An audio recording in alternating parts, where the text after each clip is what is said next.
أعوذ بالله من الشيطان الرجيم بسم الله الرحمن الرحيم الحمد لله على نعمة الإسلام وكفى بها من نعمة ثم الصلاة والسلام على أشرف الأنبياء والمرسلين نبينا محمد وعلى آله وأصحابه ومن تبعهم بإحسان إلى يوم الدين أما بعد السلام عليكم ورحمة الله وبركاته musidɓe julɓe tedduɓe teddirɓe l'islam awon yettude o bajjo seniiɗo wawɗo mo ronkata mo mara ɗiɗaɓo taguɗo kammoli jogginari weƴƴiti leydi ñoƴƴinari tagi en wani bani adam o tagi tagu makko goo e loopal ɗum ko bani adam o tagi tagu makko goo e annora ɗum ko malaikaɓen o tagi tagu makko goo e yiite ɗum ko iblisa e sheytaneje ɗin o tagi tagu makko goo e ndiyam ɗum ko leɗɗe ɗen e kulle ɗen ɓaawo ɗi taguri ɗo fop woni wala kadi karramna bani adam mi woni min teddini ɓengel adama o tawni en e ɓen ɗon ɓaawo ɗum ɗo kadi fo o suɓi muhammadu sallllahu alayhi wa sallam o waɗi mo ɓurɗo moƴƴude e tageefo ngon fop o suɓani en on ɗon kadi annabajo ɓaawo ɗum ɗon kadi o waɗi en mofte ɓurɗe moƴƴude e moftaji ɗin fop o yini kuntun hayra ummatin ukhrijat lilnas ko onon ɓuri moƴƴude e moftaji ɗin fop yaltinaɗi ɗin ko allah tagi kon fop ɗe yetta allah e ɗi nemaji ɗo ɓaawo ɗum ɗon o suɓani en l'islam kadi o suɓani en kadi l'islam o inni en kadi ko en julɓe kadi ɗum kadi na e hoore doole men so a yi hiɗa jowla hiɗa hoora hiɗa hajja hiɗa zakka hiɗa waɗa ko moƴƴi hiɗa rento e ko harmi wallahi ɗum ko nema molanaɗo immorde allah subahana taala wona sabu doole ma ko tawfigu min allah ko allah subahana taala woni ko muyanma ɗum ɗon toro allah yo dumine e hoore ɗum ɗon o ƴettitama e ɗum ɗon ɓaawo ɗum ɗon en duwano o wiyeteɗo muhammadu sallllahu alayhi wa sallam allah tagi ko tagi on fop o tagi ko muhammadu ɓuranimo o tagi ko tagi kon fop o inni kala iwtirɗo ɓaawo oɗo haray o feewi o tagi ko tagi kon fop o inni kadi kala jokkuɗo oɗo haray allah no yiɗimo qul in kuntum tuhibbuna allah si tawi ko gonga hiɗe yiɗi allah fattabiuni haray ko be iwtiren ɓaawo muhammad o inni kadi wa in tuti'uhu tahtadu sen ɗoftike muhammadi e ko addi kon e ko inni en waɗu kon wo haray en feewi kono sen ɗoftaki mo ala peewal ka heɓirten sina e juuɗe muhammad sallllahu alayhi wa sallam ala wo e moƴƴere naɓayde aljanna sina o tindinno en e mayre ado fatade ala bone ma ko moƴƴa ko goɗɗo gollata naɓa mo yiite sina o rentinno e muɗum ko ado kadi o fatade ɓawɗum ɗo hiɗen duwano ɓeygure makko nden sa yiɗi goɗɗo a yiɗa e ɓeygure makko nden yiɗa kala ko woni e dasade iwra ɓawo makko hiɗen juula e makko kanko e ɓeygure makko nden ɓaawo ɗum ɗon ɗe juula e ɓe sahabaɓe makko ƴettunoɓe jawle muɗum ƴetti wonkiji muɗum terti ɓeygureji muɗum terti weli foti aduna yarñiri wonkiji maɓɓe e jawle maɓɓe o l'islam ha l'islam hewti en ɗo hande yo allah ɓeydanɓe jam e kisiye ɓaawo ɗum ɗo kadi hiɗen du'ano kala wonɗo e laawol ɓeeɗo e kala wonɗo e etade wongol e laawol ɓeeɗo yo allah waɗu en e maɓɓe musidɓe julɓe tedduɓe hande ko alkamisa jemma juma on ni hino weetude juma ɗon andi nde jumare arayde hande ko honde ko jumare sakkitoro ndenni e nder lewru sumaye subhanallah dernier vendredi on e nder sumaye 2021 allah arsikima hoori balɗe nogay e nayi toro allah yo allah taw hara o jaɓanima nde jumare wonde arde ɗo jango si nde ɗo yehi nde ardata ila yawmil qiyama honno hanɗe wakkilorade fi nde ɗen hani wakkilade moƴƴa ko honɗum waɗete e juma hay si tawi hara hina sumaye tentini non ka sumaye ɗo jogande ma o jemma ɗo ko hebbingol naafugol afwan hebbingol juulugol e nelaɗo sallallahu alayhi wa sallam ɗon andi kadi jango no tawa e ñalaɗe fuujuɗe ɗen ka nelaɗo sallam inni en ɗaɓɓitu jemma laylatul qadr jango ko nogay e jowi se di jemma nogay e jowi on wonɗen ɗo hawrodiri jemma juma nelaɗo sallam ɓe innon hebbine juulugol e an min muhammadu sallallahu alayhi wa sallam jemma juma e ñalorma juma ande kala juuluɗo e ande wotere allah juulay e makko nde laabi sappo kala juuluɗo e ande laabi sappo allah juulay e makko nde laabi temedere sa juuli e makko nde laabi temedere allah juula e ma ko ɓuri laabi wulore si allah juuli e ma ko inta o hokkima aljanna o dannima yiite jahannama o ɓannima aljanna o intinima yiite jahannama sa heɓi ɗum ɗo e nder temedere e nder jemma temedere e nder ñalorma ɗum no fandi ɗum no fanɗani en sen daari bakkatuji ko rondi ɗen juuta ƴetta jikirwol magol salligoɗa ha moƴƴa fewta rabbu samawati o allahumma salli ala sayyidina muhammadin nabiyil ummiyi wa ala alihi wa sahbihi wa sallim a juuli e maɓɓe ma ɗum waɗa salatu ɓurɗo e moƴƴude on ɗi fof majji hay si tawi himo juuti salatul ibrahimiyya on. اللهم صل على محمد وعلى آل محمد كما صليت على إبراهيم وعلى آل إبراهيم إنك حميد مجيد. اللهم بارك على محمد وعلى آل محمد كما باركت على إبراهيم وعلى آل إبراهيم إنك حميد مجيد. ko o ɗo ɓuri e sellude e jiccude ko nelaɗo sallallahu alaihi wasallam juulirte kon foppo e muɗum. nde nelaɗo sallallahu alaihi wasallam sahabaɓe landinoɓe ko honno men juulirta e ma ko oɗo nelaɗo jannunoɓe ko oɗo ɓuri e moƴƴude himo juuti noon. si goɗɗo non iniɗa joni muhammadu rasulullah a inni sallallahu alayhi wa sallam haray a juuli e maɓɓe. kono siha laawol ɓurgol e labede ngol haray ko oɗo salatul ibrahimiyya. hebbine waɗugol ɗum e o jemma ɗo, wurnitiren ɗum ɗo o jemma ɗo. o jemma ɗo hawnaki hara ko oɗo woni jemma laylatul qadri, jemma ɗaɓɓaɗo on. musidɓe julɓe tedduɓe, dernier vendredi on e nder ndu lewru sumaye. yo Allah tawni e newne wawi wurintugol o. hebbina ɗum ɗon moƴƴa, hebbina astaghfirullah wa atubu ilayh. heɓa ɗum kay laabi wulure, laabi guluje. subhanallahi wa bihamdi, wurnitira ɗum e jangugol alqur'anul karim. inna Allah ko o juma ɗo woni sakkitiɗo e jumaje ɗen e nder ndu lewru sumaye. Allah mi tororima inɗe maɗen fof e sifaji maɗen fof sabu teddugol o juma sakkitiɗo e lewru sumaye. sabu teddugol o juma mi torike ma rinɗinan e natugol yite jahannama. Allah mi torike ma rinɗina neni an e baben an e ɓeyguri an foppa e natugol yite jahannama. Allah ko an woni wawɗo mo ronkata, ko an woni bajjo siniɗo mo ronkata. Allah rinɗin ndu ɓarndu an har min ndu ɓandu an e natugol yite jahannama. Allah ko an woni ko tagilan, ko honɗum lettantala mi torike mi wata lettan. Allah ko an okkilan ko komi heɓi fop, Allah newnanan mi wawa yettugol ɗum. Allah kala ko heɓilan ko immorde e ma heɓatalan sina ko moƴƴanilan. kala ko adduɗa ya miɗo jaɓiri juuɗe e koyɗe, toroɗa ɗum Allah miɗo mari bakkatuji ɗi kontotako, miɗo mari bakkatuji jani, miɗo mari bakkatuji tosoki, miɗo mari bakkatuji suuɗiɗi, miɗo mari bakkatuji feñoɗi. ko wawi la yafade ɗi wo ko an Allah a yoni yafotoɗo. Allah mi torike ma yafoɗan. juutina sujudu on, wulla yeeso makko, hollamo andema nden, hollamo ko ɗum no woni ko falaɗa, hollamo ko ɗum no woni ko hulla. e laaɗo sallallahu alayhi wa sallam ɓe maki kala muwoliɗo Allah yo Allah dandumo yiite jahannama nde laabi tati. yiite ngen inna e Allah o molike ma e an mi torike ma dandumo. ɓe maki kadi kala toriɗo Allah yo Allah okkumo aljanna nde laabiji tati. aljanna on inna e Allah o no fala natude e ammin e o aljanna, mi torike ma natumo aljanna. Allah mi torike ma okkumen aljanna. onon wonɓe darude o vidéo ɗo fewno ɗo en direct e ndaro yeyɓe o e feƴƴiniroyɓe o vidéo liwaji hilla on fop moɗo yo Allah okkon aljanna ya rabbal alamin. mi toriki Allah onon ɓe wonɓe darude o vidéo fewno ɗo e ndaro yeyɓe e partage yeyɓe o vidéo ɗo yo Allah dando yiite jahannama ya rabbal alamin. musidɓe julɓe tedduɓe, sumaye fokkiti ko wonno balɗe 30 hande e rottiraɗo ɓuri balɗe 5. fa ya subhanal hayy allazi la yamutu. en ba Allah jarama ko okkuɗa men cellal, okkuɗa men courage, fiira e feere wawgol horugol. no wodi woɓɓe ɓe wala horude haaji maɓɓe ala sumaye. no wodi woɓɓe gonton ko haɗi ɓe hoora ko sabu angal cellal. Allah ko an woni marɗo cellal, dikkinɓe nawnuɓe hara ko sabu nawnare haɗi ɓe hoora. Allah okkuɓe cellal sifa ngal okkunoɗa annabajo ma on annabi ayyuba alayhi salam. Allah no wodi woɓɓe gonton ko haɗi ɓe hoora sabu hiɓe joga, hiɓe soka, vi maɓɓe on hino privatisa. Allah mi torike ma ko an woni yaltinayɗo sokaɗo, yaltinɓe e ngosa kaso e nde ɓittende ɓe waɗi wono yaltinirɗa annabi yusuf alayhi salam ka kaso ɓanta fi maɓɓe, jonnaɓe darjaji sifa no jonninoɗa yusuf alayhi salam. Allah ko jemma ma juma on ni,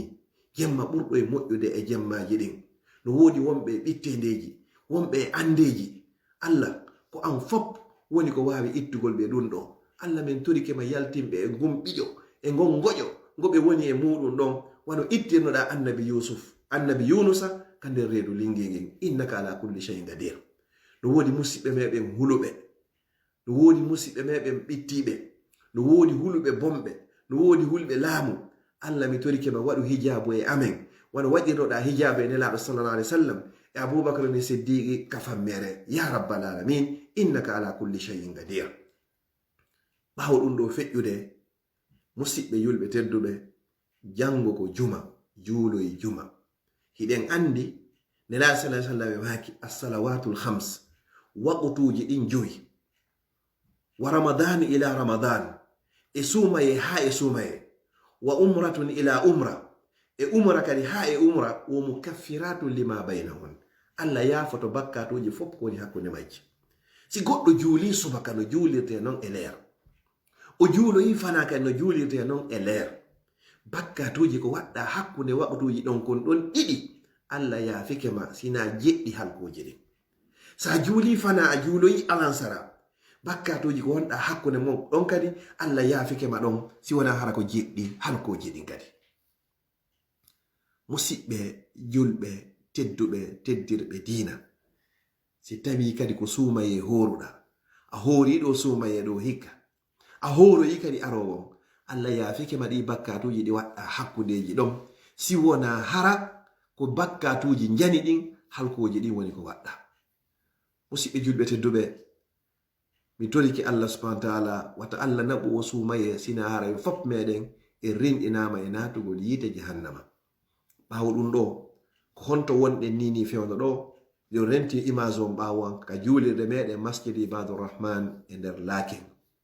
ko de juulirde wonɗen toranade fi muɗum wonɗen fesude fiyo Allah newnan en wawen sodugol haray mutike moƴƴa musidɓe julɓe tedduɓe. Vidéo waɗaɗo hanki on so darimo on taway to numéro compte e adresse ɗin fop kala falaɗo waɗirde compte. Si tawi kaka compte haray hino ton, si tawi kadi hara ko falaɗo addirgol jungo e jungo ɗum kadi ko saɗi ko tooli. Si ko addirayɗo Western Union, si ko MoneyGram, si tawi ko Ria, kala lawol ngol o wawata addirgol haray ko saɗi ko tooli. Sumaye yehi sadakaji ɗin fop hino moƴƴi, kono tentini kadi sadaka ittaɗo e nder lewru sumaye. Tentini sadaka ittaɗo e nder lewru sumaye hara kadi ko ittana kadi ko fi suudu Allah ɗum kadi ya rabbal alamin. Onon waɗuɓe yo Allah yoɓɓo on ko ɓuri moƴƴude e joddi hara ko natal aljanna. On waɗani mawɓe moɗon fatiɓe yo Allah yaafoɓe. On waɗani mawɓe moɗon wuruɓe yo Allah ɓoyni don e maɓɓe. On waɗani ɓiɓɓe moɗon fi yo Allah barkime yo Allah barkime waɗa ɓe ardotoɓe ka diina e ka dawla, waɗa ɓe juutuɓe balɗe yaajuɓe arsike, waɗa ɓe hunjotoɓe qur'ana e sunna. On waɗani fi ɓe ngureji moɗon famiji moɗon yo Allah waɗ barki e ɓe ngureji monɗon. Waɗunoɓe ɓe mi turiki Allah yo Allah yoɓuɓe yo Allah newnaɓe ka ɓe wawa wattude ɓe waɗari ɓe yo ɓe waɗu mo mara feere kala ko waɗa hay e hunde haray himo tora du'a li wajhillah ɓantu juuɗe maɗen tentini e nder ɗe balɗe 10 inna Allah mi torikema mi mara ko mi waɗa kono Allah mi torikema newnu o nokkuɗo kadi o wonana julɓe Allah ɗen en anda ko hombo sakkitoroyta ɗo ko wonɗen wadde ɗo ko fi meɗen ñande e wawa na hoore men ko wonɗen wadde ɗo ko fi ɓiɓɓe meɗen hara ko rone ko ɓe ronata en kon ko moƴƴi eto ɗen ha waɗanen Allah darnanen Allah juulirde heɓanen mo suudu e nder leyɗe porto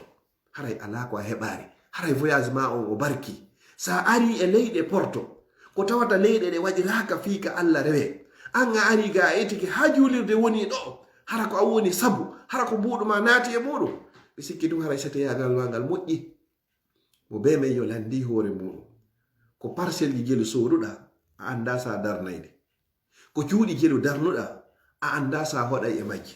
ko cuuɗi jelu darnuɗa a walata e majje siwna yontere sa yahi vacance hara juuti ha ko lewru sa darni suudu ndundu labaka ɓeyna dare wonɗo leyɗe porto cuunkon o darni hay sitta menen wonɓe gaɓe sa darni ndu a labbini ha yooɗi a susata walagol e mayru ɓeyna sa waliga ton bandi arande jemma dare ko wiyete kon sonja dare ko wiyete lette yo Allah sansan en ka meɗen wallahi summa wallahi no woodi woɓɓe darnuɓe cuuɗi ka meɗen hara suudu hara ko haɗon kono si ɓe hewti taw ko fami on tigi ina tawata walu ɗo jon noon a darni suudu a walata e mayru amma noon sa darnani Allah juulirde tentini hara ko Europe ko wondude laaɗo sallallahu alaihi wasallam maki man bana lillahi masjidan kala on darnanɗo Allah juulirde bana Allahu lahu baytan fil janna Allah mahanoyde suudu ka nder aljanna darnugol ngol ɗo nayni ko min tumi itata 100 000 on 200 000 on fop mi darna fo la siko 50 euro ma yehi e muɗum fodde ɗon hino juulede ɗa mari baraji no jangede hiɗa mari baraji inde Allah no jantede hiɗa jogi baraji ɗo fayɓe no jannede ɗa mari baraji hino waajede hiɗa mari baraji ni ɗo ko goɗɗo yoɓi facture naare gahino jalbi tapiji weƴƴitama tapiji kesi addama weƴƴitama o weƴƴituɗo ɗum ɗo Allah ko ni weƴƴintiraytamo ka aljanna fodde no juulede hoore ɗiɗo haysi ɗiɗo ƴittoyama goɗɗi go addama mais fodde no juulede tapi hino ɗo kala himo jogi ɗi baraji ɗo niniraɓe tedduɓe bandiraɓe e musidɓe kala ka woɗo wadde e aduna o calculi hasibi hoorema ɗimi mari ɗin ka compte e ko mi waɗani juulirde nden ko Allah jonnilan ɗiɗi mi mari ka compte fop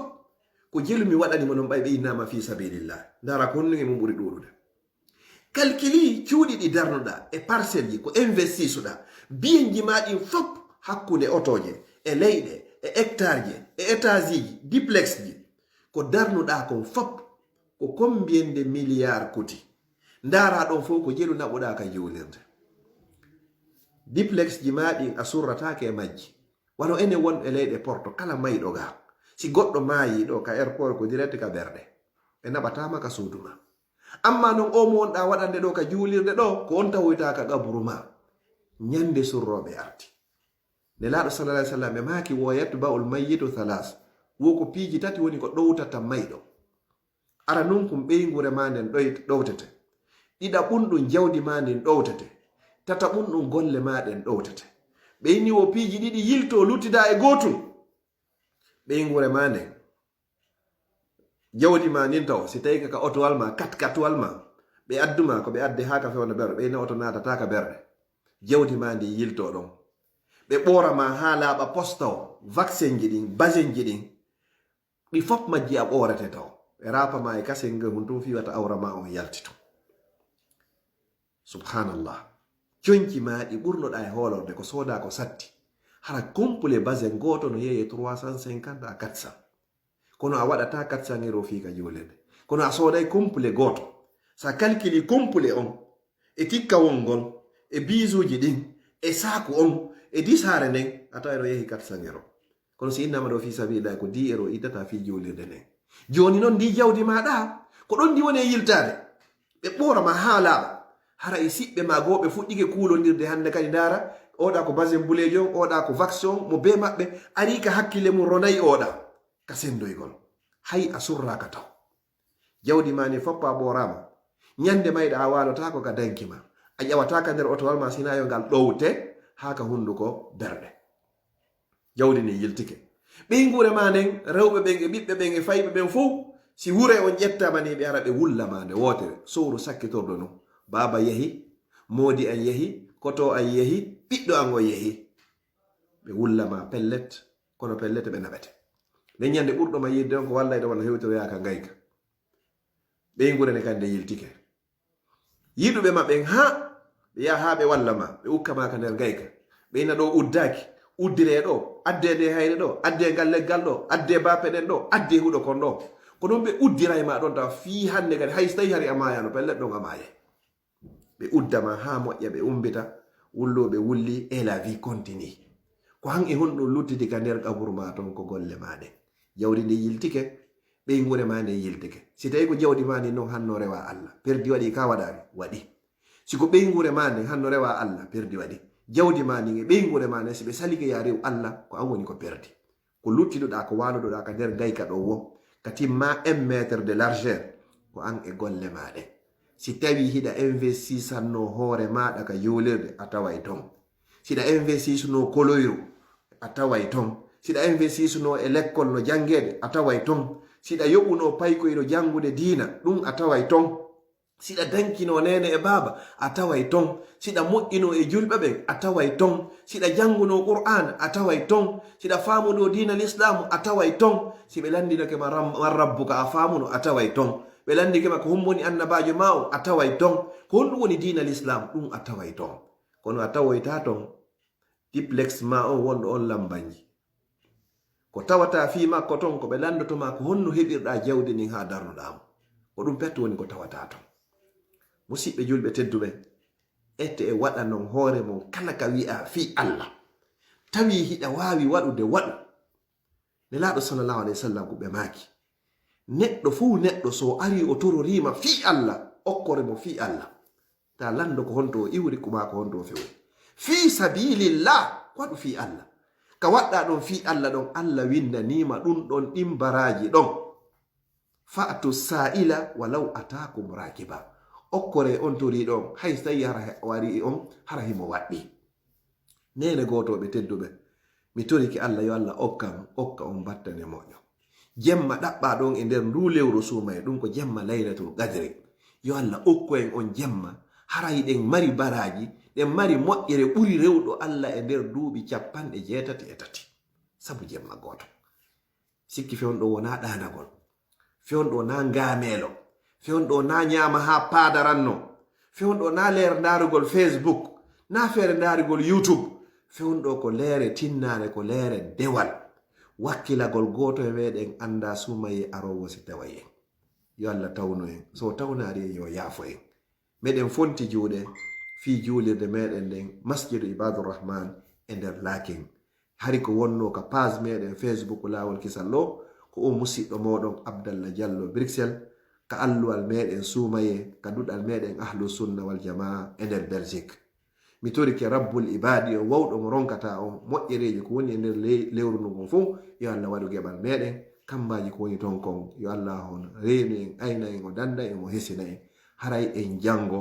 à partir de 19h30 l'heure de Paris si tawi jon jango jaɓi si tawi kadi o ƴettiti ɗi wonkiji meɗen ko adi jango hewtude ya rabbi Allah min torike ma taw hara yaafike ɓe wassalamu aleykum wa rahmatullahi wa barakatuh